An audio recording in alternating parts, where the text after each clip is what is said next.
नमस्कार मित्रांनो, नीट असो, जेई असो, सीईटी असो, कुठल्याही एक्झामची तयारी करणाऱ्या सगळ्या पोरांना एकच प्रश्न पडतो, चला अभ्यास करतोय मार्क का येत नाही. जर हा प्रश्न तुम्हालाही जर पडत असेल तर हा व्हिडिओ शेवटपर्यंत बघा, म्हणजे तुम्हाला कळेल की आपण काय चुकतोय. तर सगळ्यात पहिली गोष्ट, हा व्हिडिओ शेवटपर्यंत तर तुम्हाला बघायचं, पण त्याच्या आधी तुम्हाला हे चॅनल सबस्क्राइब करायचंय, व्हिडिओ आवडला तर लाईक करायचंय आणि तुमच्या मित्रांना शेअर पण करायचंय. तर सुरू करूया. बऱ्याचदा माझ्याकडे मुलं येतात आणि म्हणतात, सर यार मैं बहुत पढ़ाई कर रहा हूं लेकिन मेरे को मार्क नहीं आ रहे, मैं क्या करूं. तर मित्रांनो, तुम्ही ज्या वयामध्ये नीट, जेई, सीईटी याची तयारी करताय ना, या वयामध्ये हा प्रॉब्लेम नॉर्मल आहे. त्याच्यामुळे हे माझ्या सोबत होतंय का असं जर तुम्हाला वाटत असेल तर टेन्शन घ्यायचं काम नाही. आता असं का होतं ते समजून घ्या. क्यों ऐसा होता है कि यार हम लोग पढ़ते तो है, 8-8 घंटा पढ़ रहे और मार्क नहीं आ रहे. बायो की पढ़ाई हर रोज 3 घंटे कर रहे आणि मार्क किती आले तर 250, 200, 250, 150. याचं कारण आहे की आपण जेव्हा अभ्यास करतो ना, तेव्हा आपण डे ड्रीमिंग ज्याला म्हणतात, सपनों की दुनिया में खो जाते हैं दोस्त हम लोग. आणि तुम्ही याच्यामध्ये पक्के आहात. मग स्वप्नामध्ये काय काय असतं त्याबद्दल आता काय आपण बोलायला नको, पण असतो ना, बसलोय अभ्यासाला, अमेरिकेत गेलोय फिरायला, तिकडचं मेडिकल कॉलेज बघून आलो, नासा वगैरे बघून आलो, तिथून आलो युरोपमध्ये गेलो थोडे दिवस, मस्त एकदम भारी, क्या लाइफ है साला, ये जिएंगे वो जिएंगे, ऐसा करेंगे वैसा करेंगे. असं करत करत करत करत भारतात येतात. मग दिल्ली, बेंगलोर, चेन्नई, मुंबई असं सगळं फिरून येतात आणि मग तुम्हाला कळतं, अरे यार मेरी तो पढ़ाई नहीं हुई. नॉर्मली मुलांना या वयामध्ये स्वप्न बघण्याची सवय असते आणि ते स्वप्नात एकदा गेले की गेले, झोन आउट झाले की झाले. कुठे जातात, काय करतात काही पत्ता लागत नाही. मित्रांचा विचार करायला लागले, हे पुढचा विचार करतात. मैत्रिणीचा विचार करायला लागले, हे पुढचा विचार करतात. इतका पुढचा करतात की बोलायला नको. मग यानी काय होतं आपल्या आयुष्यामध्ये की आपण पुस्तक तर समोर आहे, पण आपण झोन आउट आहे, आपलं लक्ष नाही आहे, आपण जागेवरती नाही आहे. मग अभ्यास होणार कसा. तर बेटा, तुम्ही अभ्यास करताय पण मार्क येत नाही असं नाहीये. बैठे हो लेकिन मार्क नहीं आ रहे, पढ़ाई तो आप कर नहीं रहे हो, आप सपनों की दुनिया में खोए हो. बरोबर आहे की नाही. आणि कोणतरी खूप भारी म्हटलेलं आहे, स्वप्न ते नाही जे दिवसा बघितल्या जातात. बरोबर आहे की नाही. स्वप्न ते नाही आहे जे रात्री बघितल्या जातात. बरोबर ना. स्वप्न काय असतात बेटा, स्वप्न ते असतात जे एकदाच बघितल्या जातं आणि नंतर ते पूर्ण करण्यासाठी दिवस रात्र एक केल्या जाते. येतंय का लक्षात. आणि मग आपला प्रॉब्लेम काय होतो, आपण असे इकडे तिकडे तिकडे तिकडे तिकडे फिरतो.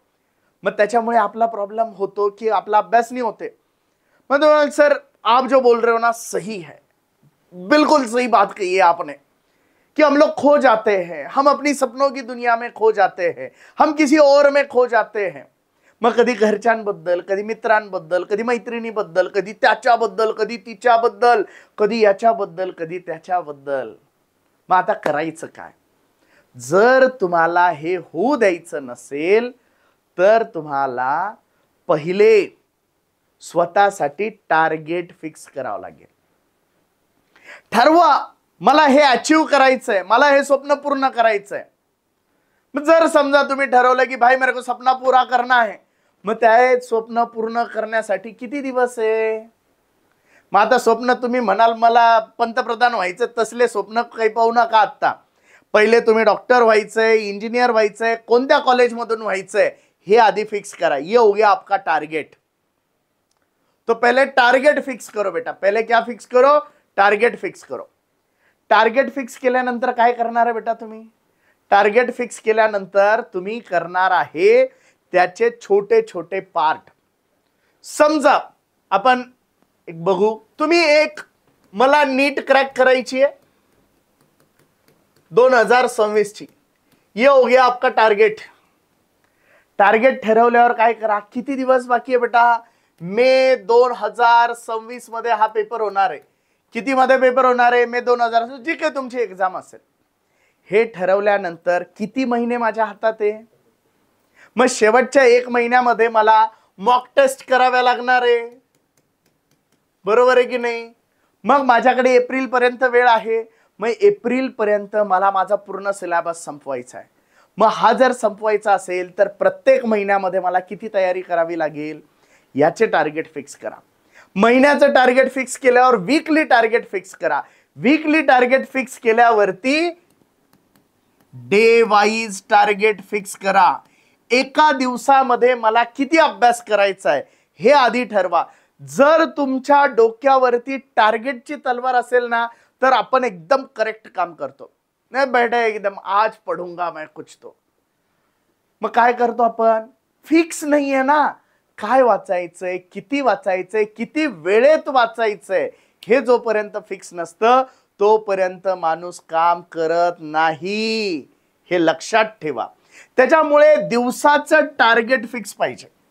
समजा तुम्हाला बायोचा अभ्यास करायचा आहे, आठवड्यानी टेस्ट आहे, 6 दिवस आहे. 6 दिवस आहे एका चॅप्टरसाठी. एका चॅप्टरसाठी किती दिवस आहे, 6 दिवस आहे तुमच्याकडे. काय करणार आहे आता तुम्ही, त्याला त्या चॅप्टरला 5 भागामध्ये डिवाइड करा आणि 1 दिवस फक्त रिव्हिजनसाठी ठेवा. जितकं स्ट्रॉंग रिव्हिजन असतं ना बेटा तेवढा स्ट्रॉंग रिझल्ट असतो. रिझल्ट हा डायरेक्टली प्रोपोर्शनल आहे रिव्हिजन सोबत. रिझल्ट हा डायरेक्टली प्रोपोर्शनल आहे रिव्हिजन सोबत. मग 5 दिवसामध्ये तुम्हाला चॅप्टर संपवायचा आहे. 1 दिवस तुम्ही रिव्हिजन आणि एमसीक्यूच्या प्रॅक्टिससाठी दिले. मग 5 दिवसामध्ये म्हणजे त्या चॅप्टरला 5 भागांमध्ये डिवाइड करा आणि रोजचं टार्गेट अचीव होतंय का ते बघा. जर छोटे छोटे टार्गेट जर आपण कंप्लीट करत गेलो, बघा आयुष्यात कोणी अचानक वर नसतं जात. कुठेही वर जायचं असेल तर एक एक पायरी चढत जावं लागतं. जर मध्येच एखादी पायरी सोडण्याचा प्रयत्न केला तर थोबाडावर आपटाल, असा प्रॉब्लेम होतो. त्याच्यामुळे जर आपल्याला वर जायचं असेल तर स्टेप बाय स्टेप जावं लागेल. जर तुम्हाला मोठा सिलेबस कंप्लीट करायचा असेल तर चॅप्टर वाईज पहिले कंप्लीट करावं लागेल आणि ते चॅप्टर परफेक्ट करावं लागेल. जर पर डे आपलं टार्गेट अचीव झालं तर खुश व्हायचंय, नाही झालं तर एक्स्ट्रा वेळ द्यायचा आहे पण ते टार्गेट कंप्लीट करायचंय. आता काय होईल, आता टार्गेट आहे ना, आता डे ड्रीमिंगला वेळ नाही आहे, आता झोन आउट व्हायला वेळ नाही आहे. कारण घड्याळीचे काटे टिकटिक करताय आणि आपल्याला ते सगळं संपवायचंय.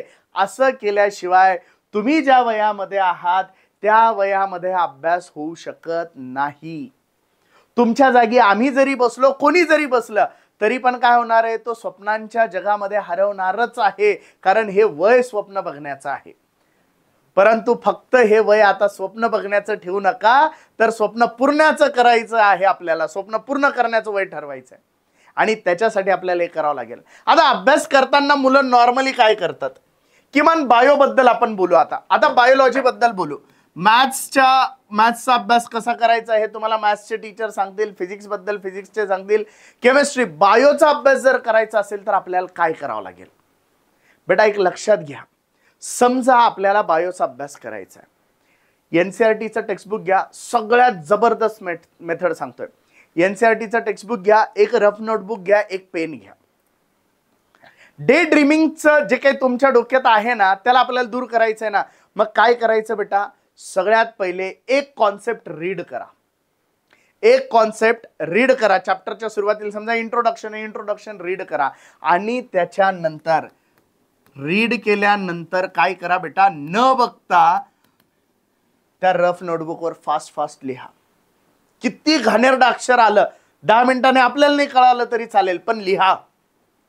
लिहिल्यानंतर चेक करा काय राहिलं. सुरुवातीला फार कमी लिहिल्या जाईल, हळूहळू काय होतं, मेंदूला सवय लागते, भाऊ वाचलं की लगेच लिहायचंय आणि लिहिलं की लगेच कळणार आहे आपण काय काशी केलेली आहे. मग होतं काय, मेंदूला सवय लागते की जे वाचलंय ते डोक्यात फिट करायचंय. आता डे ड्रीमिंग कशी होईल, आता फोकस कसा हटेल, त्याच्यामुळे पहिले वाचा, नंतर लिहा, नंतर चेक करा आणि चेक केल्यावरती जे राहून गेलं ते परत लिहा. अगर आप रीड राइट चेक राइट इस तरीके से अगर आप पढ़ाई करोगे बेटा तो आपके सारे प्रॉब्लम सॉल्व होने वाले हैं. त्याच्यामुळे अभ्यास करतोय पण मार्क येत नाही असं ज्यांना वाटतं त्यांचा प्रॉब्लेम हा आहे की ते फक्त बसतायत, अभ्यास करत नाहीये. जर आपल्याला अभ्यास करायचा असेल तर आपल्याला टार्गेट फिक्स करावं लागेल. टार्गेट फिक्स केल्यानंतर त्याला कंप्लीट करावं लागेल आणि तरच तुम्हाला मार्क येणार आहे. तर मित्रांनो, तुमचे असेच अजून काही प्रॉब्लेम असतील तर आमच्या कमेंट बॉक्समध्ये नक्की सांगा. आम्ही तुमच्यासाठी असेच नवनवीन व्हिडिओ घेऊन येणार आहोत तुमचा अभ्यास चांगला होण्यासाठी. हा व्हिडिओ जर आवडला असेल तर लाईक करा, तुमच्या मित्रांसोबत शेअर करा आणि अजूनही जर आपण आमचं हे चॅनल जर सबस्क्राईब केलं नसेल तर DCB बायोलॉजीला आत्ता सबस्क्राईब करा असेच छान व्हिडिओ बघण्यासाठी. भेटूया नवीन व्हिडिओमध्ये. Thank you very much.